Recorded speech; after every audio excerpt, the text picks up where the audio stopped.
righty. Just want to make sure I got my audio in there. Welcome everyone to today's show. Actually, today's show is part 2. Let's do that again. It's part 2 of the look at the Osee Duet-8. Did this last week, and today I'm just going to pick up. So if you're just catching this week's show, be sure to watch last week's show. It's an hour and 40 minutes where I work my way through the menu. I talk about the hardware, and I talk a lot about the functionality of the new Duet-8. This week, I'm just going to be picking up from where I left off last week. So it really is going to be a part 2. I'm not going to cover what I covered last week, but I am wearing the same shirt that I wore last week so that I can edit both of these together into one video and take out the various extraneous stuff in the middle. If you're tuning in and you haven't already put in the comments, let me know where everybody's watching from. I'd love to know where people are watching from, because that's the whole magic of live streaming and using this technology, is that anyone can put on a show anywhere to be viewed by anyone else around the world. And with that, we want to say hello to Mike Sabatini in LaSalle, Illinois. Now we have PVE in Seal Beach, California. James is watching us from Earth, which is really cool. I'm on Earth too, so that works out really, really well. And I've got a couple other comments coming in here. Factor Imogen, I see a bunch of comments. We'll get to those, but if you haven't already chimed in, feel free to let me know where everybody's watching from. So thank you guys for chiming in. And then lastly, feel free to also throw in whatever streaming questions you may have. They don't have to be specifically tied to the GoStream Duet-8 ISO. They can be on other topics, and I will do my best to answer them. I will be honest, I am not AI. I am not going to scour the entire web of content that I have already ingested and give you an answer that's partly wrong, but be very confident about it. I'm going to tell you if I don't know, I'm going to say I don't know. Otherwise, I will do my best to answer your question. Let me hit record here because I'm getting some ISOs for the edit, which will help you guys. Anybody else jump in? Here we go. Maku Media says hello from India. Very cool. I'm all the way over in the US, so it must be like 2 o'clock in the morning in India. VBV is in Wisconsin, covering the Milwaukee and Chicago markets. Cool, very cool. And I thank you all for being here. If you have any streaming questions, feel free to throw them in the comments. But we're going to pick up, well, where I left off was streaming on the Duet-8. So let's go overhead. And what I've got here is I've got the GoStream Duet-8. It is connected to a bunch of stuff on the back. I've got an XLR mic. Actually, I should go to the other one. No, that's a little too close. That's interesting. I have an XLR mic. Let me scoot this down a little bit. I have XLR mic. I have a little plug-in 3.5 millimeter mic. We tested those already. They both work with the audio adjustments that are built into the switcher itself. I've got Ethernet in for streaming. I've got a USB. I've got a fast USB stick here. I also have a USB camera. I have 4 HDMI sources. I have 2 SDI sources. This one threw me off. This is actually, this one snuck right down here as power. That's not SDI. This is SDI, and this is SDI. And you see these labels on top here. I'm just going to mention this again for those who may not have seen this last week. One, they print Osee, they print GoStream, they print Duet-8. They print on the front of this, but they didn't print like your input. So when you're leaning over the top and you want to plug it into the input, you can't see what it is. So my recommendation would be, hey guys, label it, because all they did was they embossed black on black. It's just an indent on the black plastic is how they labeled the back of the switcher. And hey, if you're going to print on the top piece of plastic, print the labels for the things that you've got. So this one's a little confusing. The USB 1 and USB 2 are on top, and underneath of that is mic 1 and mic 2, 3.5 millimeter. XLR 1 is over here. XLR 2 is over here. I didn't label the Ethernet because it's the only one. HDMI 1, 2, 3, 4, and also SDI 1, 2, 3, 4. And I just saw in the comments today in the Osee group that people kind of thought it was deceptive that this is a Duet-8 ISO because I use the Blackmagic Design Mini Extreme ISO, which is an 8 physical input switcher. And this technically has 8 physical inputs, but they're only labeled 1, 2, 3, and 4. What they did was, with the original Duet is the deck was a 4 input switcher for HDMI. The Duet was a 4 input switcher that could do HDMI or SDI on each of these inputs. So it's either SDI or HDMI on 1, 2, 3, and 4. The 8 is the exact same way. The 8 is, at the time I'm making this video, which is July 23rd, at the time I'm making this video, 1, 2, 3, and 4 work the same on the Duet-8, because it's a duet, on the Duet-8 as they do on the Duet-4. I mean, it's just a Duet, but I suggested calling it the Duet-4, or actually it's the Duet-5, because it will take 1, 2, 3, 4 of your physical inputs, and then this aux input here will take NDI, it'll take a USB input, it'll take other video inputs, video playback, NDI, so you can have cameras on this 5th input. So you got 1, 2, 3, 4, 5 cameras.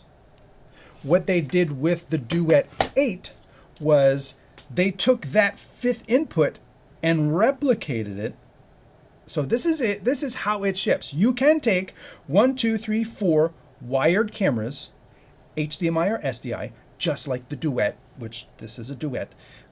And then 5th can be NDI, it can be SRT, it can be video playback, it can be USB, it can be any of these sources. I mean, there's a breakdown as to which goes where, and we'll get to that. But right now, these 4 sources can be NDI, NDI, NDI, NDI. So you have 8 cameras. What you don't get is you don't get an aux over here anymore. So you have 8. Whereas this one, the original Duet, or the Duet-5, sorry, I got a sticker on my hand, has 4 plus 1. So you have that 5th input over here as your aux. That doesn't exist in the Duet-8 because they're giving you 4 of those auxes. Those 5, 6, 7, and 8 are selectable from NDI cameras, from SRT cameras, from video playbacks, from I'm forgetting right now, different sources that you've got coming in, video players and media playback. And that's what these are. So you do have 8 sources, and it can be 8 cameras. USB cameras can be over here as well. So that is 8 cameras. Right now, it cannot do 1, 2, 3, 4 HDMI, 5, 6, 7, 8 SDI. It cannot do that out of the box at the time I'm making this video. So that's all I can say about that. And some people feel it's deceptive to not be an 8 physical input switcher, but it's a Duet, and it's doing the exact same thing the earlier Duet did, doing 1, 2, 3, 4 physicals, and then 5, 6, 7, 8 with other sources. So you do have 8 inputs. You don't have 9. You don't have, oh, and I still get an aux. No, you don't still get an aux. That's over there.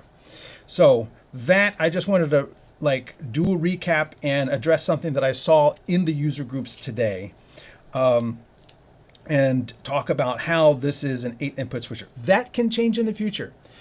There may be a future future firmware update that would, I don't know, maybe they've got some mystical, magical engineering prowess that can take and be able to do 4 HDMIs and 4 SDIs. maybe that'll happen. Hey, that would be great, and I know that'll make a lot of people happy. But right now, it's for either HDMI or SDI, and then for NDIs, video playbacks, whatever else. There's also one other port on this thing that I need to mention. They put a sticker on here because the card goes in differently. In the deck, the card goes in data down. I call that data. Data down in the Duet. In the Duet-8, it's data up. And again, as opposed to just putting a sticker on here, they could have just printed what looks like this down here to let you know both where it is and how to stick it in. So that's my recommendation to the Osee people. Print more stuff on the surface of the GoStream, because label these inputs so you can see them over top in white. Label them in white, and then down here make a little white decal that looks like that. Print it right there so we can see that's where the card goes. That's me. All right. So if you agree, hey, let your feelings be heard in the Osee group on Facebook. So let's go through some of these comments that are coming in. Anybody else say hello? Oh, yeah, we got a couple more hellos. We got Kevin. Kevin saying hello from Columbus, Ohio. Thank you very much for being there. And as always, I love to know where everybody is watching from. And now it's time to go through some questions that have been popping in. And as I said, you are free to put whatever questions you want. It does not have to be Osee related or Duet related. It can be streaming related. I'll try and answer it. It is an open forum, but I do have a topic to try and cover this today. So let us continue down. Factor Imogen says, can I load NDI full in Duet version? In my testing, full NDI does not come in to the GoStream. And I have a bird dog here, and we can test both full and HX coming out of the bird dog.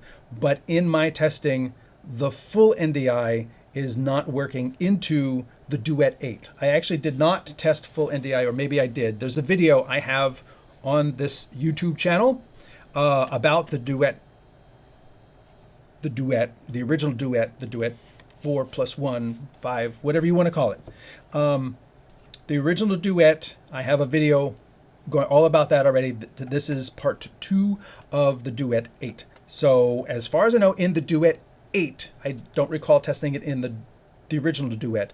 Full NDI was not working when I tested it. There has been an update since last week, and I have not retested it since last week.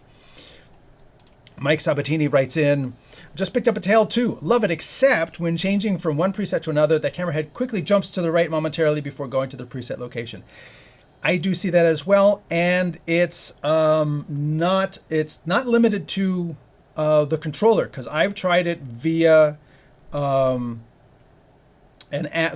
Bird Dog app on my phone, and I've tried it via Studio Monitor on the computer, and it does the same thing. And I've tried it on my NDI control on my Magewell Director Mini, and it does the same thing. So it's definitely an OBSBot issue on the tail cameras that, when you touch the screen and say you start to go left a little bit, it'll jerk in the opposite direction first. I don't know why. But yes, you're seeing. Thank you for seeing the same thing that I'm seeing. Factor has a couple more. Live CG broadcast on Duet version. You can bring in web pages on those on 2 of those 4 inputs. You can bring in web pages, and that web page can be graphics. So you can, you go to a site that provides web graphics and bring that in, so you have live character generation graphics on the Duet. Actually, you can have 2 different sources as graphics. Duet-8 NDI, yes, it's included. And asks Duet NDI HX. Yes, the HX graphics, or HX NDI, is included on the Duet and the Duet-8. VSB full NDI is not on the Duet or Duet-8 ISO only. Okay, so thank you for confirming what I found on the Duet-8 and also letting us know that it's not on the Duet. You know, who knows, maybe a future update. You know, again, these tools are being actively supported and actively updated. So what we say this week could change next week. So be that as it may. So if you're watching this show in July of 2025, this is what we're talking about. If you're watching this show in November of 25, what the software that is in the Osee video switchers could be very different. All right, let's coming down here. Factor images can't insert NDI motion graphics into Duet from another computer. NDI motion graphics, you should be able to. And I don't know, this is something maybe VBV can also confirm or deny. NDI 6 supports an alpha channel, so you can bring in NDI video, use it as a graphics layer, because you can layer one, you can use as a key any other input. So you could have 5, 6, 7, 8 as NDI, and then that NDI input, if it supports the alpha channel in HX3, then you could use that as your graphics layer. Coming down the line. PVS. Sorry, this was addressed in part 1. Can the Duet input 4K via HDMI or SDI, and can it output? No, it's not a 4K switcher. I actually don't know if the HDMI inputs are 4K aware and will downsample on input. But even if they did, that sort of answers your questions. It's an HD switcher. Everything is processed in 1080 up to 60, I believe, and output is only 1080 or 720 or, you know, something less than 1080. But 1080 is as high as it goes. On the GoStream Duet, ISO inputs 5 through 8 are very diverse and flexible with additional alternate sources. Yes, that is the key thing.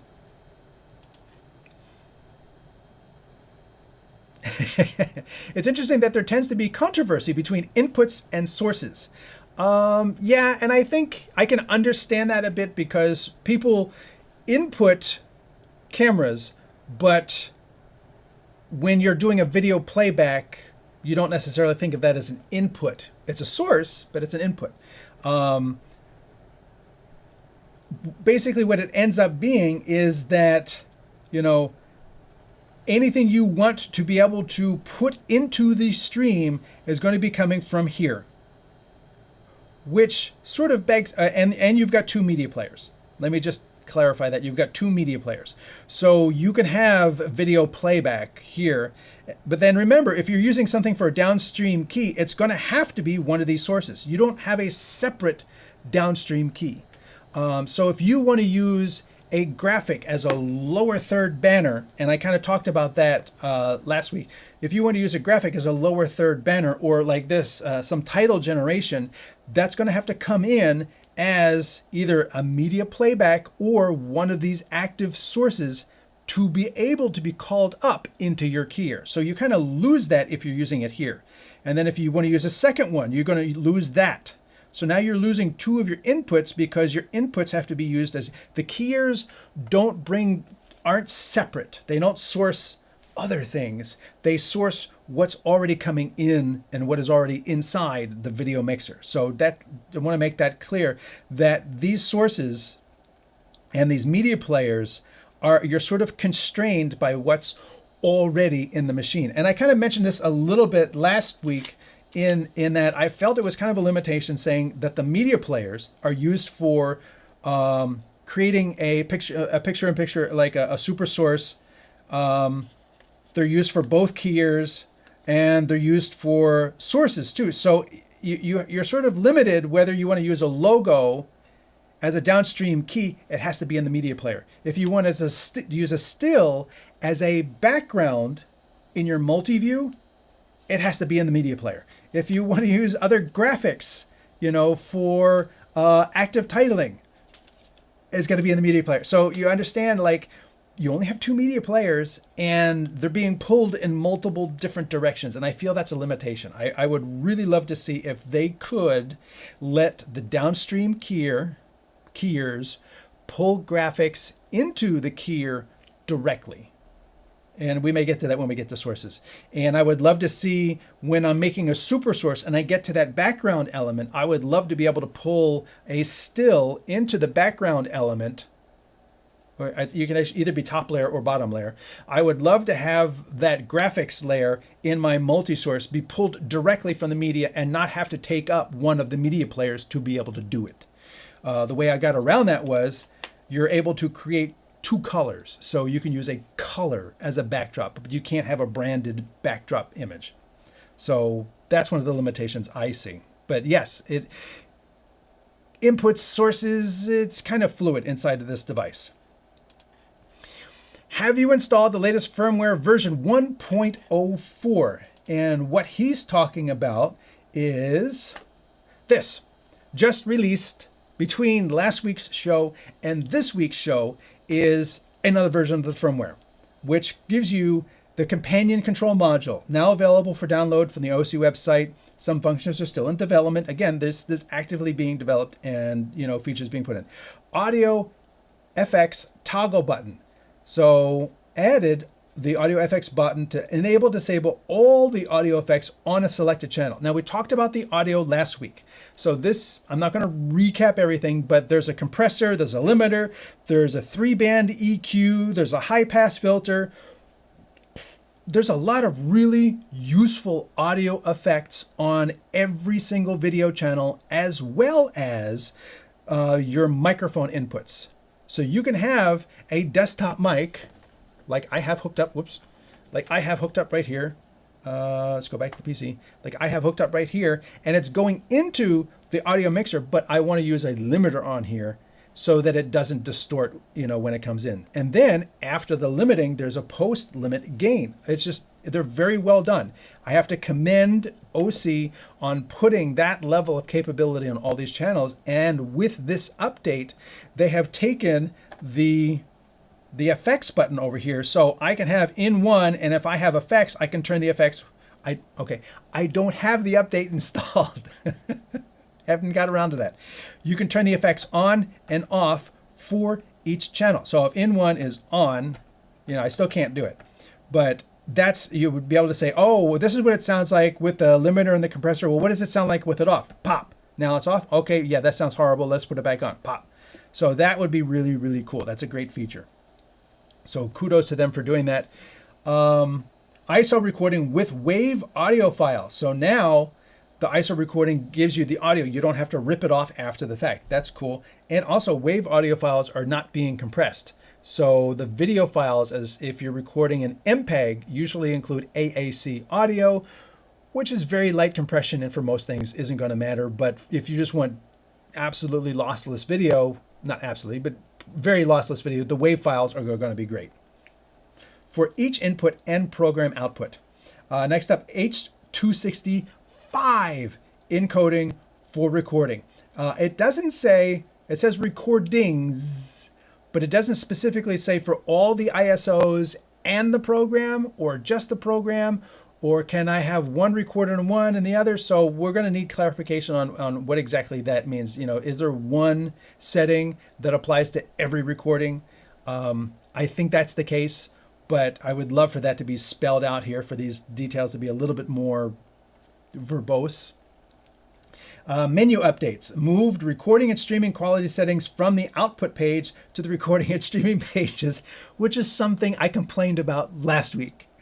So I'm sure they weren't listening to me because it's too fast for them to have come out with an update based on something I said. But clearly somebody else had already given them that feedback to make that happen. So kudos. That was one of the, I guess I can cross that out on my my post-it notes of since working on this. Split the SRT and RTMP input configurations into RTM pull, SRT listener, SRT caller, and remove the upload URL function. Use the PC software for URL uploads instead. Well, okay, I'm still using the upload URL in here. And we'll get to that when we get to inputs. But now that's not going to be available. That's actually demoted or depreciated, and you have to use the software to do it. We talked about the software a little bit at the end of last week's show. There's a companion app, which I have right here. And the app over here lets you macros, stream, oh, down here. So you can, on your inputs over here, you see where it says NDI USB over here? These can be set so that they could be a web input. And the way I did it is you have to put it into a little TXT text document with the URL and then name it to something you know. And then when you get to these inputs up here, then you would say, go get that text thing. But now you're only going to be able to do it in the app after the latest update. Let me hide this. Rename some menu parameters for better clarity. Okay. Bug fixes. Fixed an issue on input 5 to 8 could become unresponsive after uploading an unreachable RTMP pull, and fixed the bug where the downstream key button and downstream key on air buttons triggered playback. Okay. So that is the one that I have not installed. And if you're curious about the previous updates, you see it says historical updates right here. They have a change log. So 1.03 is the one that I have installed. Here's 1.02 and 1.01. So these are the updates, the changes since it was shipped that are logged all the way through. And I printed them out last week for last week's show. But I have not installed the 104 firmware for today's show. I am still using the 103. So when we get to the audio FX isn't going to change. H265, I think I already did the encoding, the recording tab. And I think with the SRT and RTMP inputs, it'll be different with this update than what I'm going to show here today. So let me close that out and we'll go back to our switcher. Oh, still more questions coming in. Sorry, didn't mean to ignore you guys. I do like the idea of having the inputs printed on top. There's a switcher by RGB Link that has indents in their inputs, both upside down and right side up on the back. I thought that was clever. Yeah, I mean, several companies do. I think Rode does it too, and Rode has been doing it since their audio mixers, so that when you're leaning over the top, you can see what input you're plugging it in, because 1 to 4 when you're looking at it is 1, 2, 3, 4. When you're looking over the top, it's 1, 2, 3, because we read left.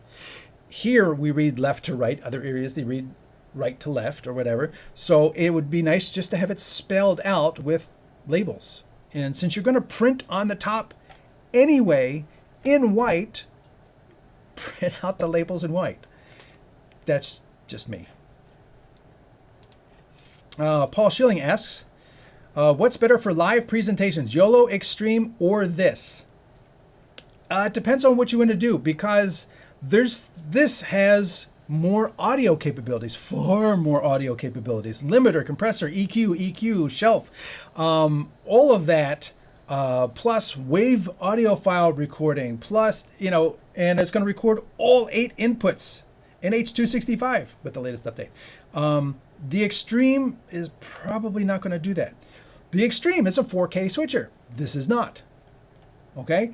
The Extreme has a built-in title generator. The Extreme has a remote guest feature. The Extreme has a sports scoreboard built in. So don't ask what is better. Ask what you need it to do. List down the features you need, and then you will find the right switcher for you for your task. Because even for different tasks, the right tool is different. Sometimes I need a pair of pliers. Other times I need a screwdriver. I'm not going to use a pair of pliers to do what a screwdriver needs to do, because it's not the right tool for the task. VBV says there are no plans for full NDI on the GoStream line. Good to know.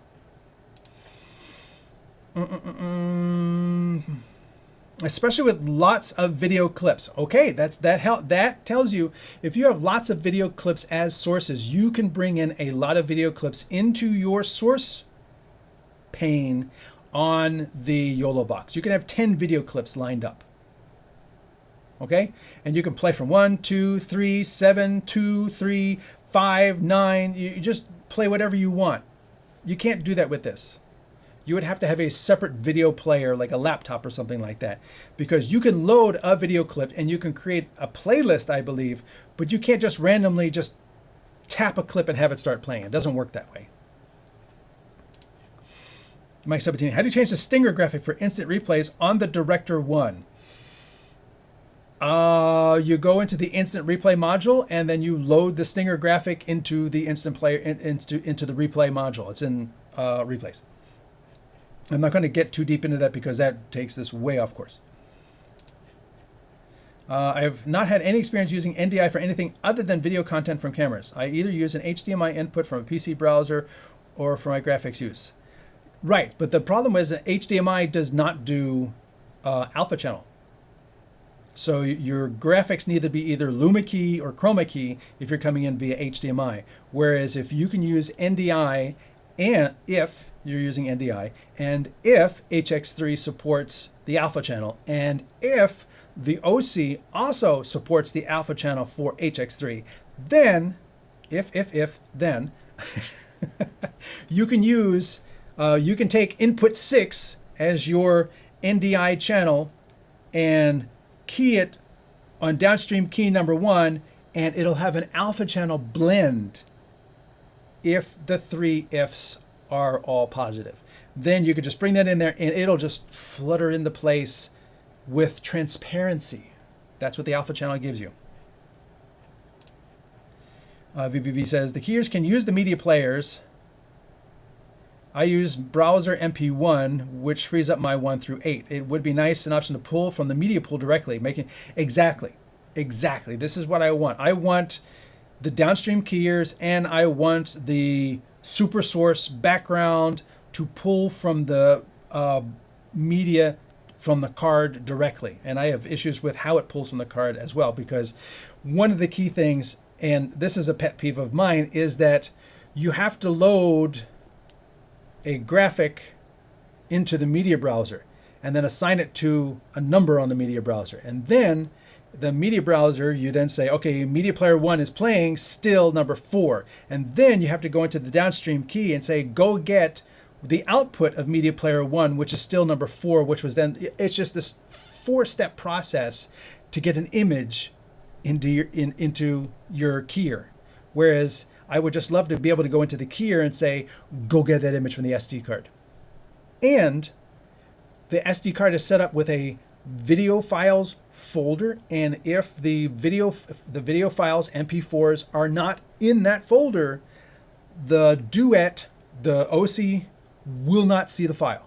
You can't just like show up with something on a USB stick and say, hey, can you load this graphic?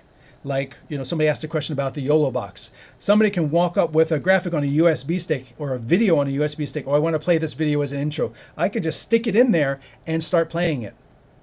There's no issue, because it's going to look at that media. I'm going to say, you know, look at the USB stick, and it's going to look at the entire stick and load anything that's video. Here they are. The GoStream Duet, and I believe the deck as well, the files have to be in very specific folders, and these switches will only look in those folders for content. Now, that can make it easier so that if you're doing, you're using a piece of USB stick for multiple things and the show, then when you stick it in for the show, you're only seeing those 10 stills, not everything that's on the USB stick. That's a positive. The downside is I have on my desk a bunch of little SD cards that are specifically for doing shows. And I have organized my media on these. You've probably seen it in other shows where I have my media, and then I have backgrounds, and I have a bunch of background images, and then I have graphics, and then I have videos, and these are all in a folder that I call my media. When I stick it into the Duet, it doesn't see anything, because it has to be in the Duets folders for videos and stills in URLs. And if it's not in those folders, it doesn't exist. That's bothersome to me. Actually, you can build a macro to quickly and automatically switch between the SDI and HDMI while live, and giving you a total of 8 hardware inputs while live. Yes, and one thing that I have mentioned to them with the Duet was I would love to see, I don't even want to use up my macros for something as simple as, let me, on the preview, where the preview is the bottom of us, if I have HDMI on 1, and I'm going to go to 2, but I want to go to SDI, what if I just long hold? I press 2, 1, 2, 3, boom, now it's SDI. Or I double tap it. Now it's SDI. Now it's HDMI. I mean, we've got this preview bus here. Why not make use of more functionality in this preview bus? If you, 3 taps, I don't know, 3 taps, a long press, whatever, to change what the source is for this channel, because it has 4 and 4. It could be either of these. And I know there's a menu system that you can tell it in the menu system, choose SDI, choose HDMI, and it actually has a default. Like if I say, if I leave it as default, it's always going to choose like HDMI. Even if I have an SDI, it's going to go to the other one if there's something plugged into it. If you unplug that out, it'll jump back to that one automatically. I just want to like HDMI, SDI, HDMI, SDI. I just think that would be so much simpler.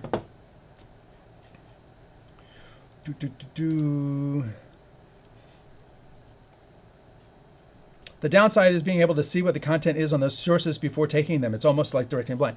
Right. Well, that's why I was saying do it on the preview bus. That way you're looking at it in the multi-view and you double tap and you see the input change. Okay, great. It's the other camera. Go.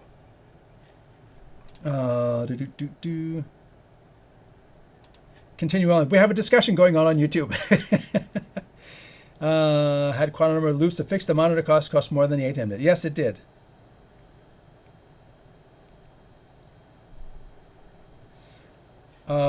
Oh, yes. And you can assign what inputs you want to ISO so you don't have to record blank inputs. Yes, that's actually one of the advantages of the GoStream over the Blackmagic. The Blackmagic will, by default, record every channel.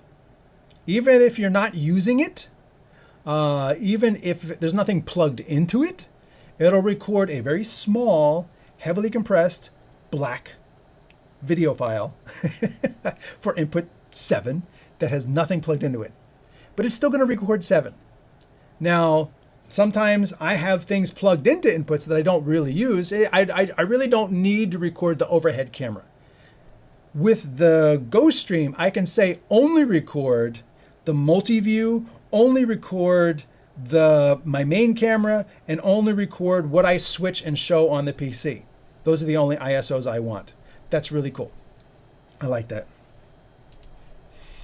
Now, I am on 1.01 still. Question, to get to 1.04, is it better to download and install each 2, 3, 4? I believe you can jump, because it's a firmware update. They're telling you what the current version of the firmware is, but you're rewriting the operating code of the Duet. I do not believe it's an update. It's a firmware release. So when you update from 1.01 to 1.04, you're getting everything that is in 1.04, which is cumulative. So 1.04 includes 3 and 2. That's what I think. All right. That kind of catches up with the questions. Again, feel free. Thank you very much for being an active audience. I appreciate that. But let us get down to business. We were talking about inputs. We weren't talking about inputs. We were looking at the multi-view. See, this is the multi-view I got going on. And if you were here last week, you saw this as well. In this multi-view, I've got my inputs 1, 2, input 3, input 4, and I found out that you can, with the software, relabel what these are. So I got my media player 1, NDI, which is right here. This is a PTZ Optics move. It's not in 4K. I had set the camera to 1080 because it's a 1080 switcher, so I didn't try to shove 4K into it. And this one over here is my USB camera, not to be confused with this one right here, which is my main camera. And it focuses super fast. Still love that feature. And this is my USB camera. And that NDI camera over there, where right here, is the Bird Dog P200. It's been around for a while. This is the P200, looking at a piece of art from that my sister creates. So I'm actually going to give her a plug here just because I can. And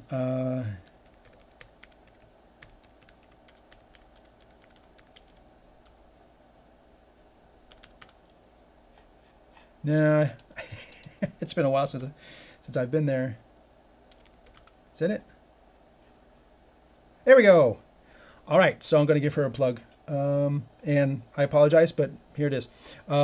She has a studio called 17 Seconds Studio. 17 Seconds Studio.org.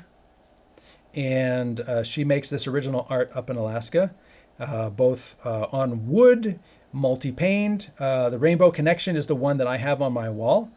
And there is Post Secret, and some of them are large, some of them are very small, some of them are vertical, some of them are circles, some of them have cutaways, and she's gotten into this new thing where she actually, they're three-dimensional, so they actually protrude out from the canvas.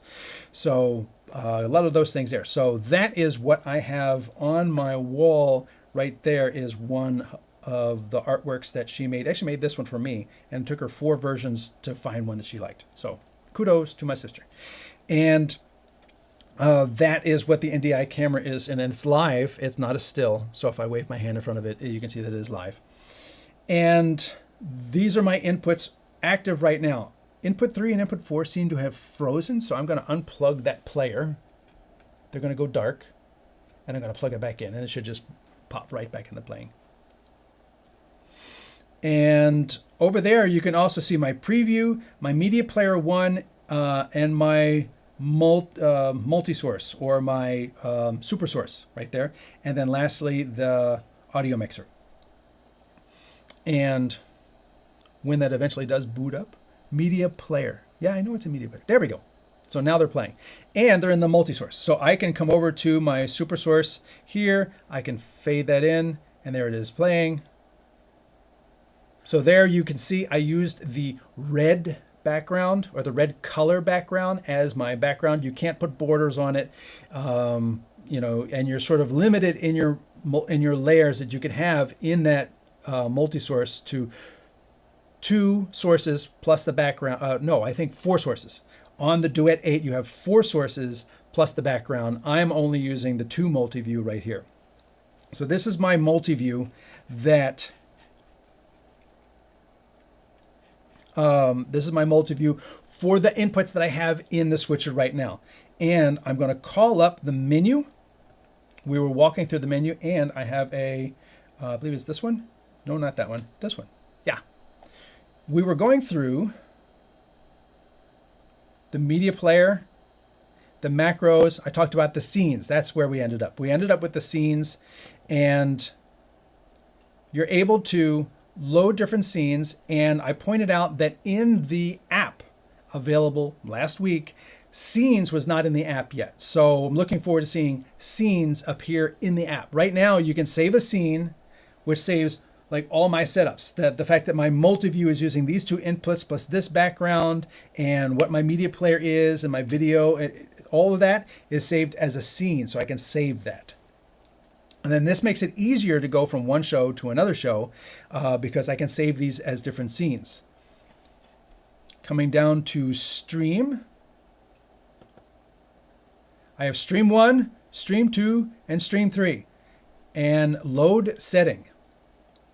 Now, this is one of the things that gets me. Thank goodness there's an app, because with the app, you can have your web page for YouTube open and the app for the Duet open. Copy the URL, paste it. Copy the stream key, paste it, and be done. That is great. If you don't have that, you're still going to need another computer, and probably a PC, because you have to take the platform, the YouTube, you need to copy the URL for your destination, because there's different destinations around the world. For your YouTube, you have to copy that and put it into a destination platform document that is a TXT. So if you're using the notepad or something on a Mac, it's going to save as an RTF. RTF won't load. The Duet will just ignore an RTF file. It has to be a TXT file. So you have to then save that, your URL for the platform, in the right place in that document so that this will load it. Then in a separate document, you have to load the stream key just for YouTube. So like this one, I have Facebook. You see where it says right there, Facebook text, and I have it set to YouTube. So apparently I got that wrong, and I can go in here and fix it. So I'm going to go into the stream. I'm going to come down here, and this upload key is going to look in a specific folder for a specific TXT file.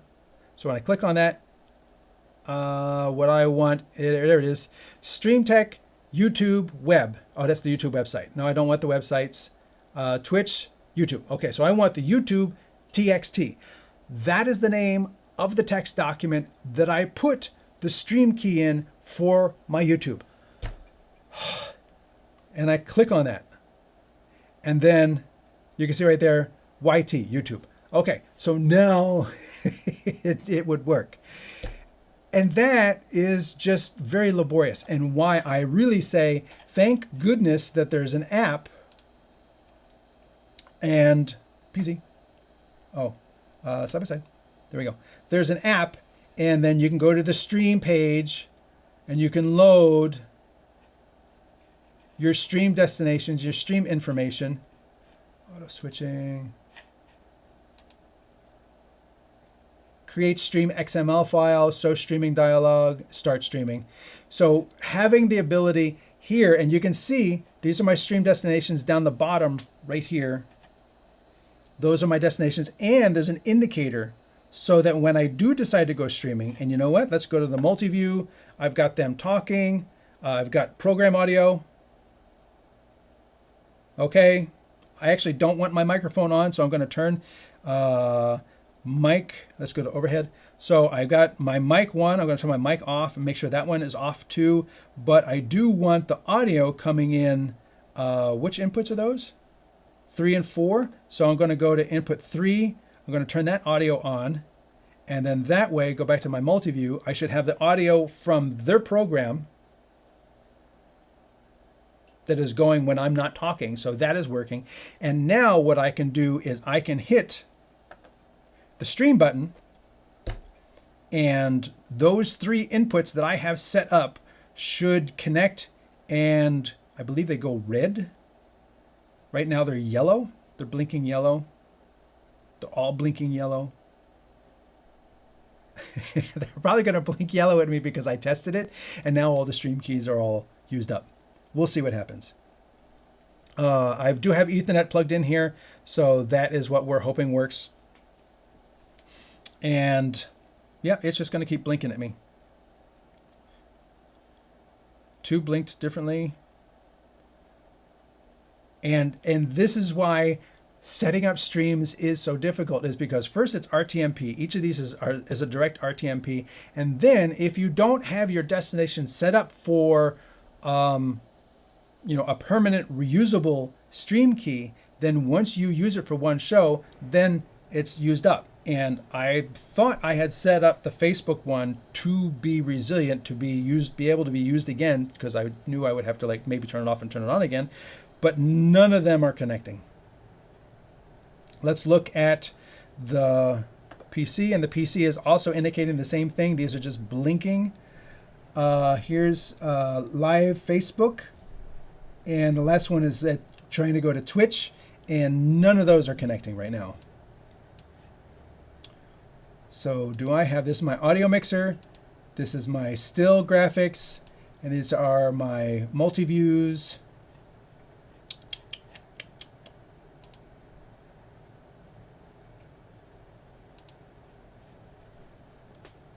Streaming, YouTube, primary. Well, I didn't want to show the stream key, but here it is. It's not working anyway. So maybe it's because I'm streaming to YouTube, but that shouldn't be the problem either. Stream 2, Stream 1, and Stream 3, those are not on air, but they're going to keep trying.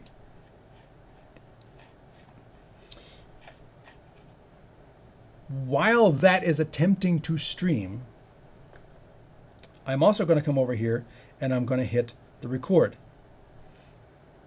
So I'm going to hit ISO. You can hit if you hit just record, it's going to record program. If you hit ISO, it's going to record all your input channels that you have manually set to record and skip the ones that you have told not to, and program. So you'll see both of these go. So I'm going to try this. I'm going to a USB stick as opposed to a high-speed SSD. We'll see if it works. Now, one of the things that I was very, very surprised to see is that, you've got a lot of buttons on here.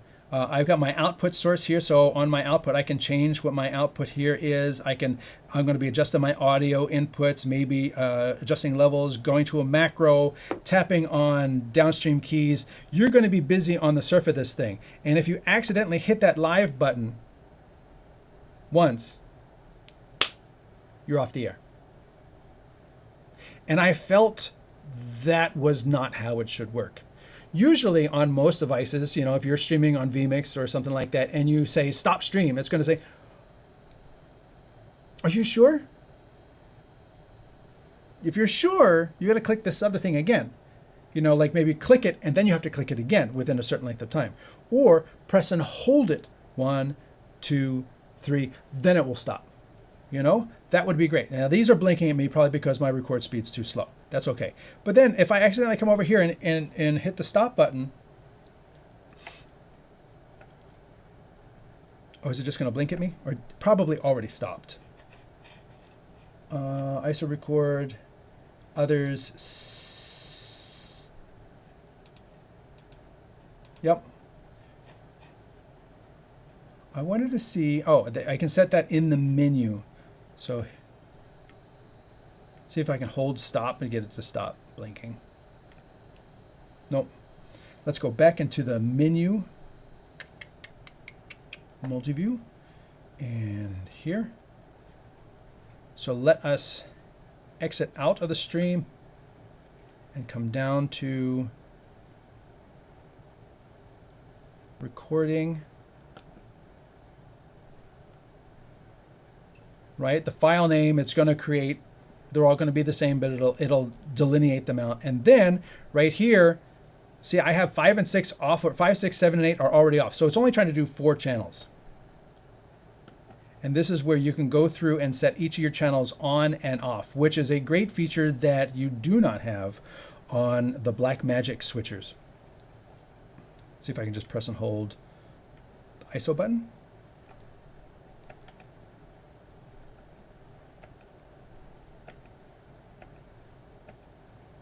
It's just going to keep blinking at me. All right, I removed the USB stick.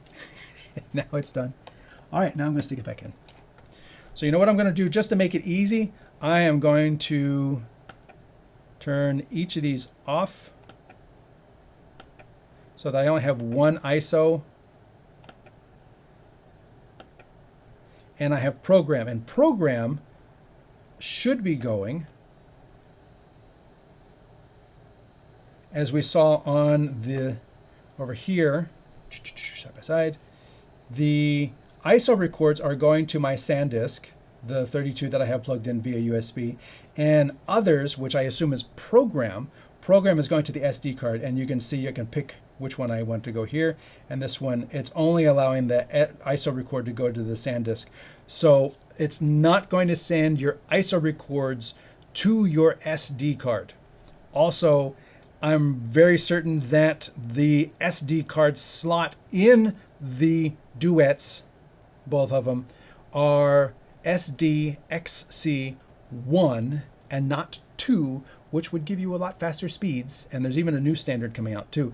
That way you could use an SD card for everything, but you're going to be limited by SDXC1 speeds. So they're not going to be able to go to your ISO records, are not going to be able to go to your SD card by default. It just assumes that your card is too slow. And we're going to try this again. So let's go overhead, and I'm going to hit record. Actually, I'm going to hit ISO, and now it should be recording program to my SD card, an ISO to my USB stick. And if you're just tapping around here, and instead of hitting the pause button on your player, if you accidentally hit the stop button, try to see if that does it, because it worked when I did it before. No, it's going to be persistent, or maybe it just takes a while. Let's try record. And then if I hit stop, didn't seem to work. Or maybe it just takes a second. What got me was, it was not a long press that got it to stop. If you accidentally hit the wrong button and weren't paying attention at the time, it's going to stop. And this one's even got a delay, which is even scarier. So this right here, let's do it again. I'm recording all my ISOs. I'm recording my program. I'm hitting play. I'm hitting pause. Play on the video, pause on the video, play on the video. Okay, I must have hit the wrong button. And you keep going, not realizing you just told it to stop. And now all of your records have stopped. Now, yes, the red lights are no longer shining, but if you're paying attention to the show, the multi-view, you're switching, you got your audio, your mind may not be constantly logging to make sure that this is still red. And a single tap is scary. I beg Osee to make these, redo the logic behind these buttons. Please redo the logic behind these buttons so that you have to press for 3 solid seconds before your stop stream or stop record. Because being able to record and stream, all right, good. I've got my show. I'm switching. I'm tapping buttons. I'm doing left and right. Yay. I'm doing so great and everything. This is super cool. And I accidentally hit that and I accidentally hit that. And next thing you know, 2 accidental button presses and I'm off the air and I'm not recording and everything is gone. And I could just be tapping everything else and not even know for however long. That scares the bejesus out of me as someone who has done broadcast live switching for years. That just cannot be let to rest. And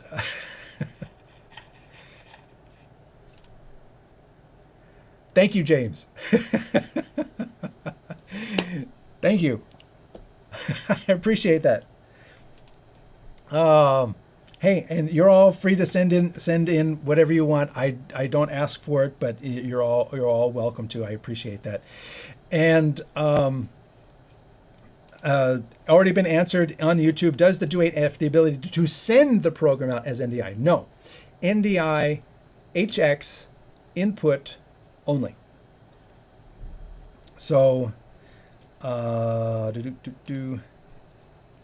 sure if they mentioned, that's why they removed the power button from the Duet-8 to prevent accidental power off. No, there's a power button on the back. I didn't mention it, but right here, there's a power button. So there's a physical slidey power button that is in the back. You're not going to accidentally press this in the middle of a show. You can very easily, as I've shown you, push either of these 2 buttons accidentally in the middle of the show, and they will have catastrophic effects on your ability to stream and record. That is something that would be like the first thing. Labeling is good.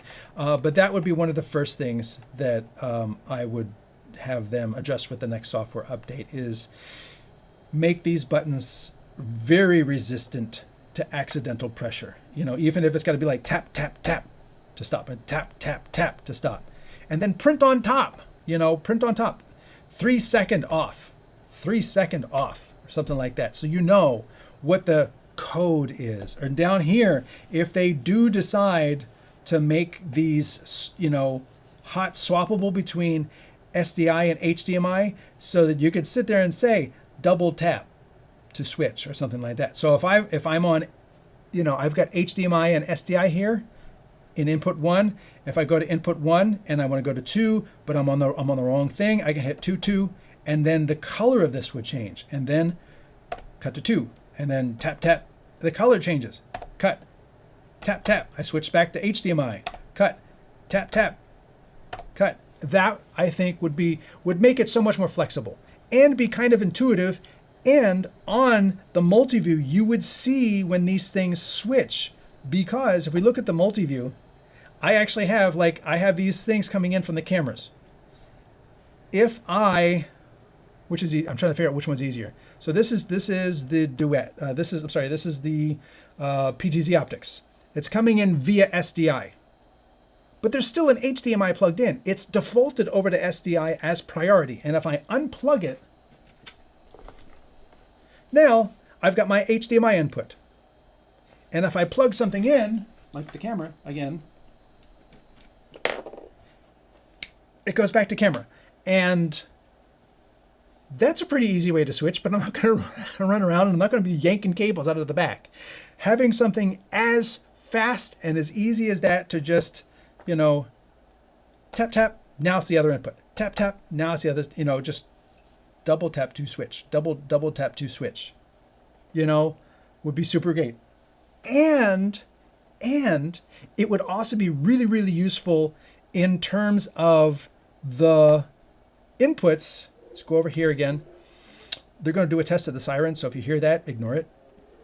So we went through record, and we're coming right up to inputs. Okay, so let's come down to, there's my ISO channels. I got them all off, doesn't matter, we covered that now. Inputs. This is where the magic is. So source selection. HDMI, SDI, SDI, SDI. So in 2 is set to SDI, but in 1 is set to HDMI. But it still goes to SDI because there's something plugged in. There's a priority to these things, even though I have it set to HDMI. So, it doesn't, if I click on these things, SDI, HDMI, SDI, HDMI, you can see I can switch between them, but it's actually coming in via the SDI cable, even though it's set to HDMI. Very confusing. And I remember having the same issue with the Duet, is that it doesn't say auto, but that's what it really is. It's not your selection. It's auto with preference to SDI and then HDMI if there's nothing there. Which just, it should just say audio. It should be more accurate. Now, maybe that was one of the menu things that they fixed. Maybe. We'll see. And then we're going to continue down here. Let's exit. Come down, SDI. Input 3 is SDI. All of these, 1, 2, 3, 4, like we said in the beginning, at the time I'm making this video, you can select all of these things, SDI, HDMI. That's it. That's all that's on here, SDI and HDMI. So if they were to make these, oh, look, I got both of them on somehow. Oh, there we go. It's like, wow, that's magical. If I were to just double tap, then that would be making that selection, not auto. It's manual, but easily switchable. That would be great.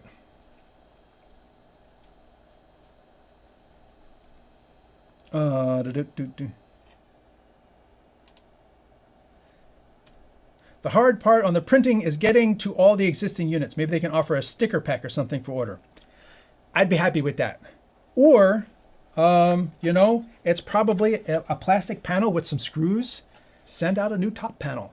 For if label, the sticker pack is free, comes in a regular envelope. Sticker pack is free. If you want a new plastic top lid, $35, I don't know, some cost to cover the shipping, and you disassemble it and put it on yourself. That I would be happy with. And to clarify the other thing, power button is power is long press for off and Duet and Duet. So they do have that logic available in the software. So long press is something they already have programmed on a button in the Duet. The Duet that has a soft power button on top. So they do have that logic for very important things. So I feel that they should add it to this one too. Another question comes in the marketing literature, 8-layer composite engine and web power dynamic overlay. 8 layers. Yeah, you can kind of get to 8 layers, but you're using everything to get there. I wouldn't. And if you're using all 8 layers, like you got the super source, which has 1, 2, 3, 4, plus the background, so that's 5.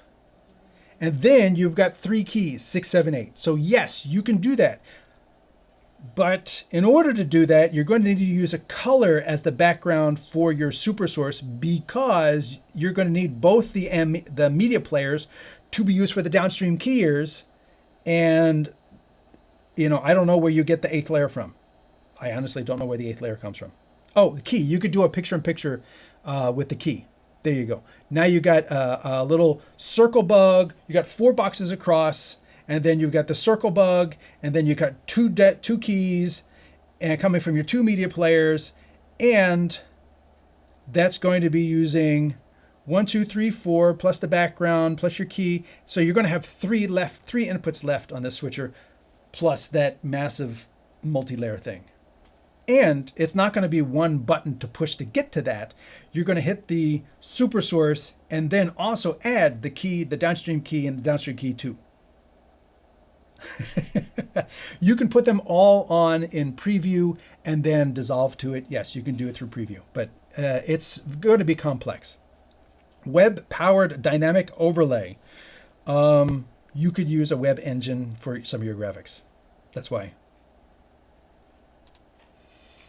What is your desired use case for needing 8 layers? Well, I can show you one easily right here. Let's go to the Osee site and PC side by side. I will say that the Osee website is very well done. Coming down here, boop, boop, boop, boop. Like gaming, like this right here, you've got your background. So here, right here, you've got 1, 2, 3, 4, you got 6 layers right here. And if you were doing something like, here you go, that's even more. So you got 4 windows. He's leading a discussion with 4 other people. So news, discussion shows, and sports, gaming, like this. You're going to use a lot of layers for this, but you're not going to be able to cut between multiple versions of this. It's going to have to be this, and then cut away to a single announcer or a 2-shot or something like that, while you build the next version of this. Which one goes where? Which player? It's you can't have multiple versions of this sitting at the ready. It's not going to be like vMix or TriCaster or something like that, where you can have all your ME and multiple inputs all pre-built and just go between them so easily. You can do this, but let's make sure that it's just a 4-player game of Minecraft or something like that. So you can go to here's the shot where they're all playing and stuff like that, and then go back to the announcers and go back to them all playing. And each of their individual sources is still available on the top bus. Each of those individual sources would still be available here, whether they're NDI cameras or whatever. So you can go click, individually, and then go to the super source with them all laid out with the graphic over top. So you can do that. And that's really the way they're showing it, is that graphic with the cool background and the borders and the logos and everything, that's one big graphic laid over top of your 4 windows underneath. It's not a background, it's a foreground. So that's how they're doing that cool thing, because you're not going to be building borders in the Duet either. So that is one very, easy case for using 8 layers. While I'm on the website, let me touch on something else. Let me just get my cursor on the right screen here. Let me touch on something else that they've got going on here. 3 outputs. Yes, you've got 3 different outputs. I haven't found a way to use that. You've got USB 3.0. But let me go back up before I get too far off course here. 8 layers. Yep. Web-powered dynamic overlay. Yes, you can bring in web graphics as a source. We'll touch that on because we're on inputs. XLR microphone, ISO recording. Yes, yes. Invite remote guests worldwide. I talked with them about this, and I asked them, and it was a couple days of back and forth via emails. And yes, you can accept an SRT source from a remote guest. It's input only. The guest doesn't see anything. The guest doesn't hear anything. To me, that means it's not really a remote guest participating in a show. It's this, I feel that this implies it's going to be like Zoom, where each of these remote people are going to be able to see and hear each other and the whole program and the dialogue, and they're all going to have mix minus in the audio, and they're going to connect to this some way. That's what this, I feel, and I could be wrong, this is just my impression, but I wanted to address this. I feel this implies that each of these people are dialing in to your switcher and are able to have a dialogue with the host or whoever's in the room that you're switching with real cameras. And they're going to see and hear the program. And that's not the case. So you can bring in, rather than say remote guests, you can bring in remote feeds via SRT and RTMP. But your communication to that remote location is not going to happen through the GoStream, and there is no return feed to them other than if you make another call or send an RTMP stream to them. If they're watching on YouTube, they're watching at 20 seconds behind, so that's not going to work either. You can't say, and let's go to, where's that? Let's go to Dallas, where Dr. Marquez, or whatever it is, Dr. Marquez is going to tell us about the latest. He's not going to hear that for 20 seconds, and you're going to be like, waiting for him to start talking. That's not going to be a reliable remote guest type of solution. Remote source, yes.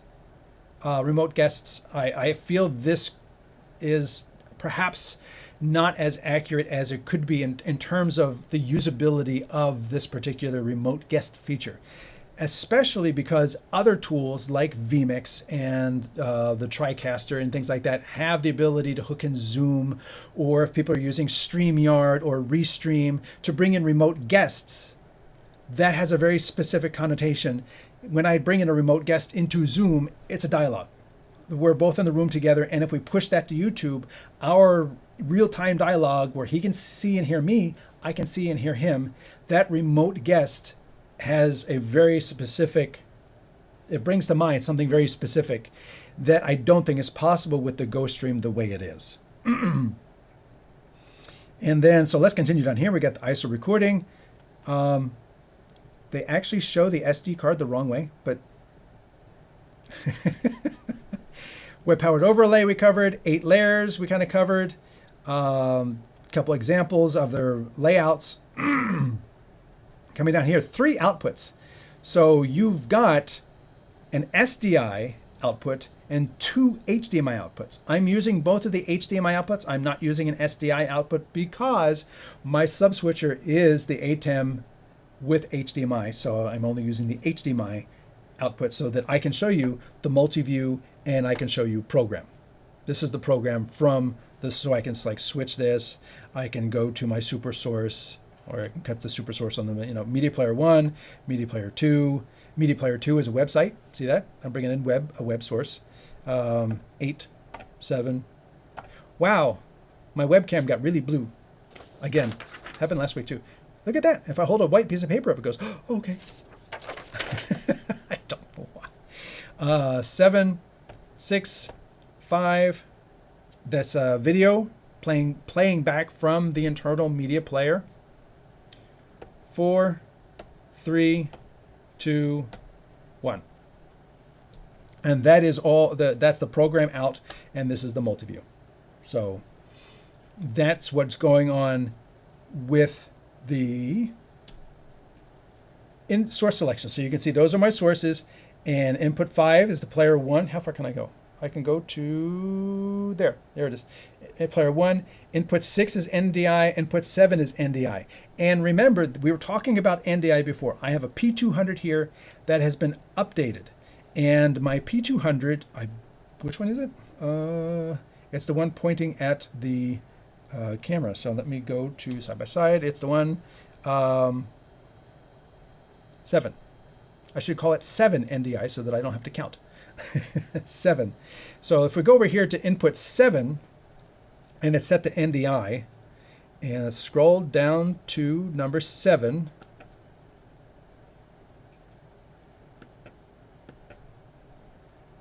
SRT, USB 1. It can't select USB 2 because USB 2 is in use. NDI. So there's my NDI. And then to select what the NDI is, you have to exit this. It would be nice if it was right there, but it's not. You have to come back out, down, down. Okay, so here you can see input 5 is my P200 camera. Input 6 is PTZ optics. Input 7 is my P200 cam HX. So let me go down to this. With my P200, I have updated the P200. BirdDog has released a software update for older cameras that all their cameras used to be full NDI. That was a BirdDog thing. Full NDI, that's what we do. With their latest version of cameras, they can now, the latest version, the X series, do HX. They released software to make the old cameras, which were full NDI, also do HX. So I upgraded this one, so it's doing full NDI and HX at the same time. And so I can select HX, or let me go back to the full multi-view. So you can see this one right here. That's the one I'm working on. That is full ND. That is the HX, and if I select full NDI, it goes dead because the Duet-8, and we talked about it earlier in the comments. The original Duet, do not accept full NDI. So this is full NDI, or the lack of it, coming into this input. And if I go back into here and I select HX, there's the HX feed, and this is live. So again, showing you that full NDI is not coming in, and we talked about this in the comments before, but that I just wanted to actually show you an example. HX, there it is. Full NDI, nope, doesn't see it at all. And in 8 is my PTZ optics. So here I can have 4 NDI sources. I've told in 5 to be the P200. I've actually told the in 6 to be the PTZ optics camera. But if we go back to the multi-view, in 5 is my media player. Why is that? Well, that's actually because it's kind of confusing. If you back out of this and go back up to your source selection, in 5 is actually my player and not NDI. So this goes to what I was kind of going to mention. So here's player 1, and if I come over here and say SRT or NDI, now if I come over here and say that's NDI, it should just show, nope, it's not going to show NDI. I don't know. N5 NDI from the PTZ optics. It should be N5. Let's go back to our NDI input. Oh, it's the P200. Full NDI. Yeah, let's come over here and select the PTZ optics again. There we go. And then we go to our full screen multi-view, and we should see 2 of these. So I'm sending the camera to both of these via NDI. So you can select what your NDI sources are in one area, and then you can select what your input sources actually are. So you can pre-select what the NDI is before you even bring NDI into the switcher. It's kind of confusing, but I feel it's useful because what if we did the same thing with inputs 5, 6, 7, and 8? Let me just go to the overhead. What if we did the same thing with inputs 5, 6, 7, and 8? So do you know how we are able to, in the inputs,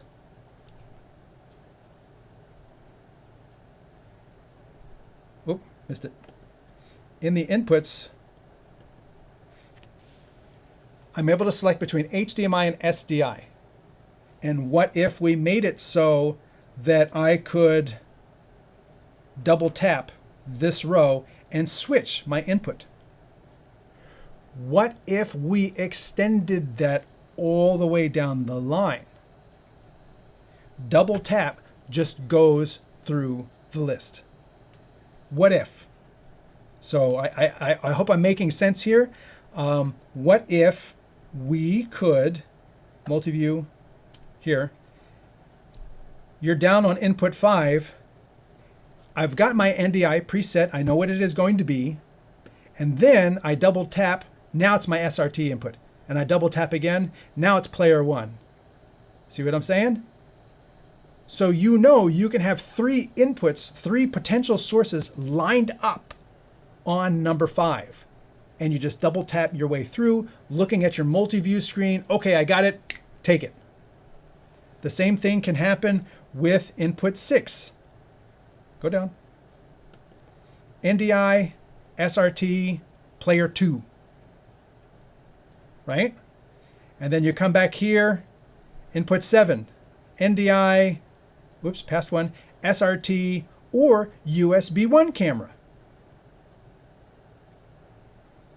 So if I want to switch between an NDI camera and my USB input, because you could technically have a USB capture dongle,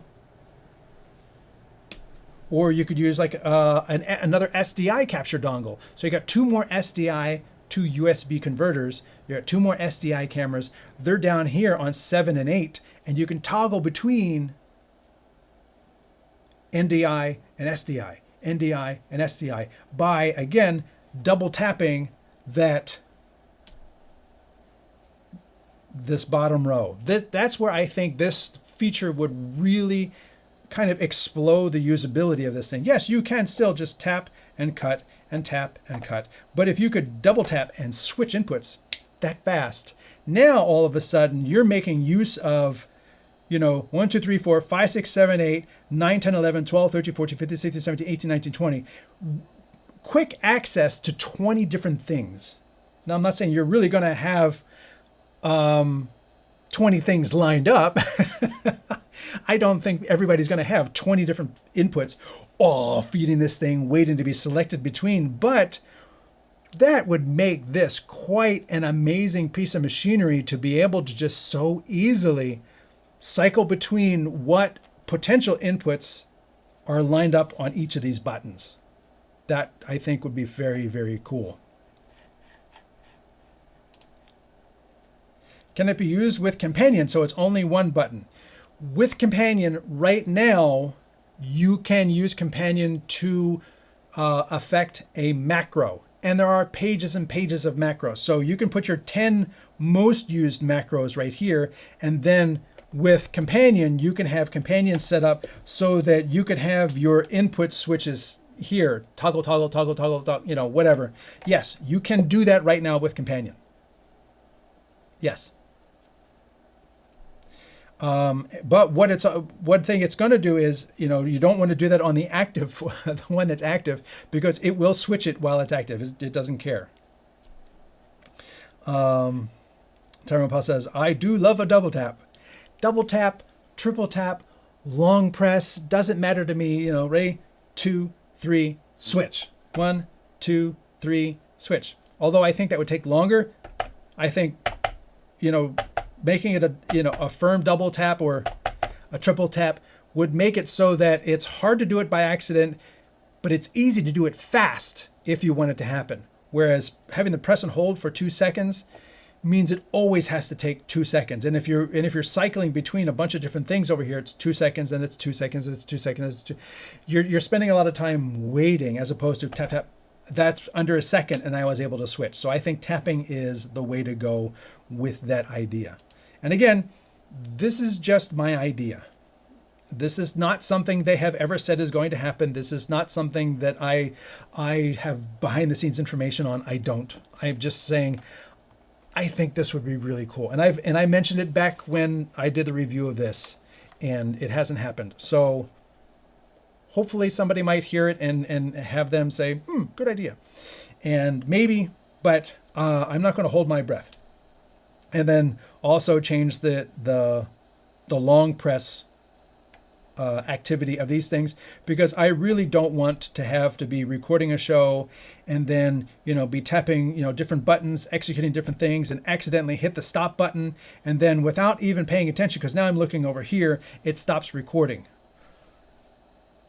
that still freaks me out, and I would be so scared. You know, I'd 3D print a little cover to go over this, and a little cover to go over that. So you'd have to like flip it up, start, close it, flip it up, start my records, and close it. So you couldn't accidentally press that and just have your show be off the air and stop recording with a single accidental tap. That is just boggles my mind. If you agree, let them know in the Facebook group. I am going to take a moment to do a little shameless plug right now. If you are watching on LinkedIn, Facebook, or Twitch, or YouTube, please like and subscribe to the channel. This is where all the content is. StreamTek, it's actually Stream Technology. StreamTek on YouTube. You can find all of the live shows, all of the interviews that I've done, all the technology demonstrations, the NAB booth highlights, things like that. You can come over to playlists and see the different playlists. We don't have that many, but you know, gear demos, technology explanations, studio visits, all the NAB content I did. There's some shorts, but the best part is you can go to videos, and if you're looking for something in particular, if you're looking for stuff about Osee, you can type in OSEE, and it will bring you just the Osee content. So here's the live show that's going on right now. Here's the first part. Oh, there's the first part. Yes, that's the last week's show.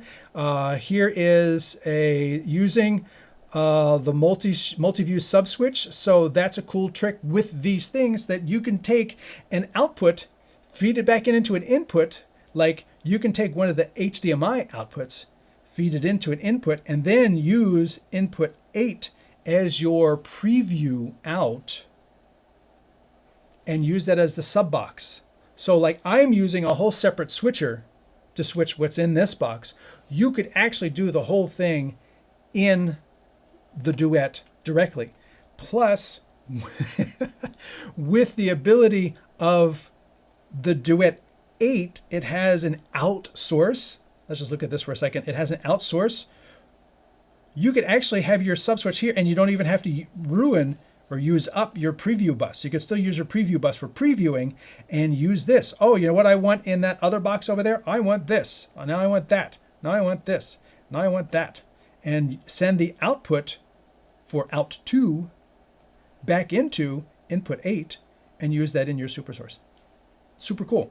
But I've got tips like that on the YouTube channel. So if you haven't already, please like and subscribe. Do me a solid. And hey, if you find a video that you like, share it on your social media to let people know I exist. I also write for Streaming Media Magazine. I've done this for 15 years. So lots of gear reviews and articles. I have a monthly column.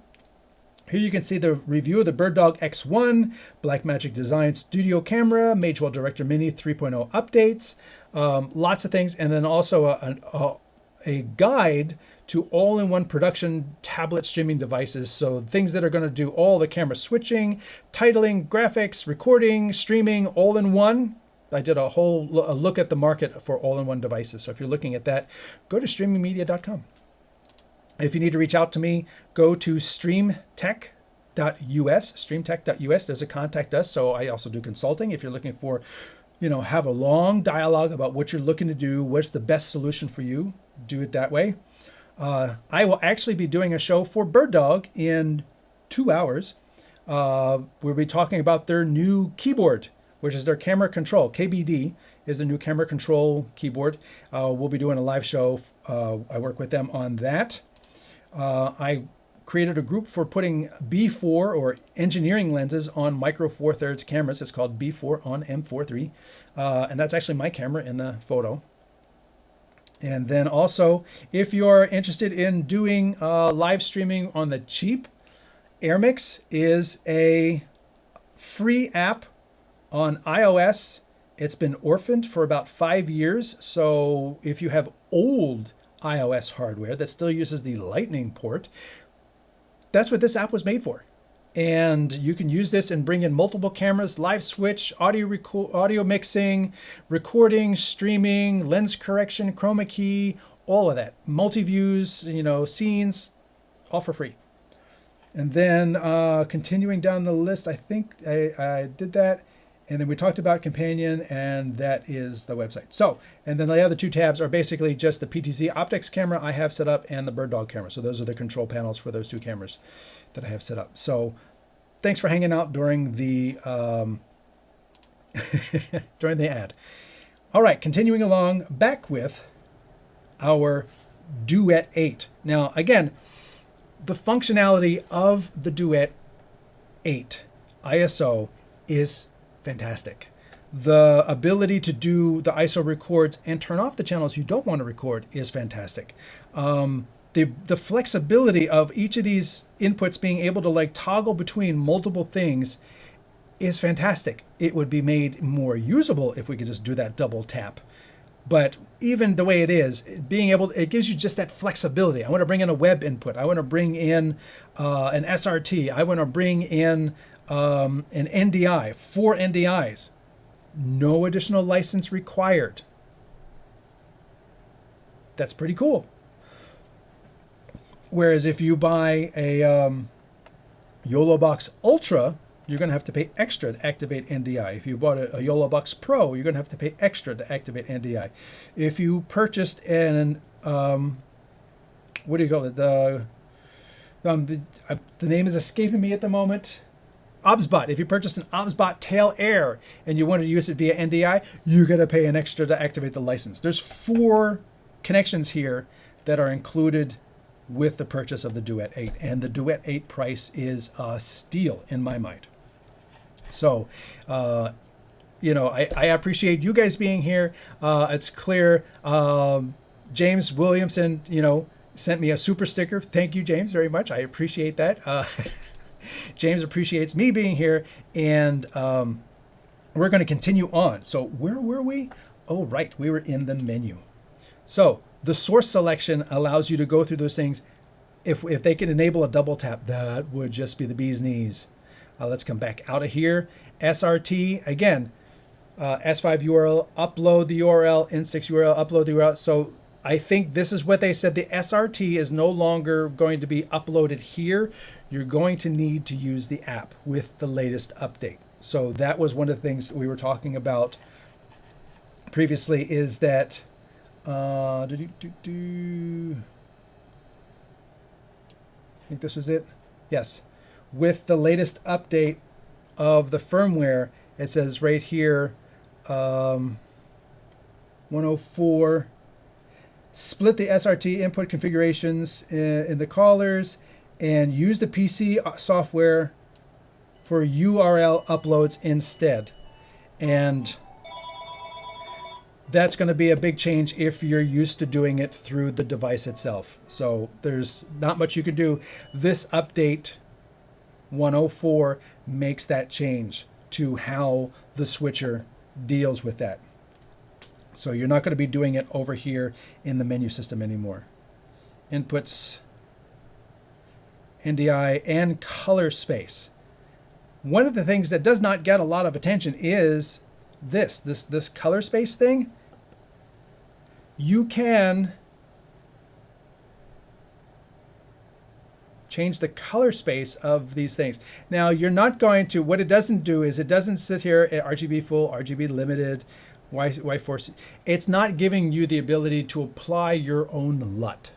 And I know there are cameras out there, oh, I want to record in Cinematone or something like that, or flat in the cameras for great grading later, but I also need to live switch it, and the camera doesn't export a Rec 709 video feed that you can come in here, but you're still not going to be able to load a LUT here, clearly, because you could choose between different color spaces: auto, RGB full, RGB limit, YC422 full, limit, but you're not able to load your own LUT.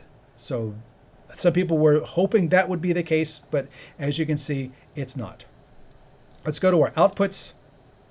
Your out format. So I'm dealing with 1080p 60. That's what I set it to. Come down here, your video source, out 1, out 2, and my USB out. So you can see I've got my out 1, out 2, and USB out. And so my USB out is program, out 2 is program, out 1 is in 8. Oh, I changed it. So I need my preview program. So it looks like out 1 and out 2. So you can see when I switch it here on the deck itself, it's switching the input in the menu, which is really cool. The menu is automatically updating. Out 2 is program, or maybe it's preview, or maybe it's program. And the USB out is not one of the things that I can select with these buttons. Probably through a macro, you can do that if you needed to. These things are not out 1. So the SDI is also out 1. And the other one, I believe, is out 3. Again, it's black. It's black on black. So I'm trying to read out 3. So out 3 is going to be multi-view permanently, as far as I can tell. You can only change out 1 and out 2. And out 1 and out 2 are your SDI and HDMI. So if I go to my program and I go to out 2 and I switch, you can see I'm switching that with the, let's go side by side. I'm right here, I'm switching this, but I'm switching out 2, which is my HDMI. And if I go to out 1, I want to see program. And if I go to out 1, and I go to my program and I hit these buttons, it does nothing. So out 1 is the SDI, out 2 is the first HDMI on top here, out 2, and out 3 is the second HDMI, which is HDMI only and is multi-view only, because I don't see another a way in the menu to change that. So you can see this only has out 1, out 2. It's not letting you change out 3. Then we're going to continue down to our audio sources. Out 1, what do I hear? Out 2, what do I hear? Out 3, what do I hear? Streaming out, what do I hear? What it doesn't say recording. What do I hear? Color space, out 2, out 3. Again, quality, recording is high, streaming is low. To me, those seem very vague. So what I did was I did a bunch of recording, and I will tell you that high was about 62 megabytes a second. 62 megabits, I should say, sorry.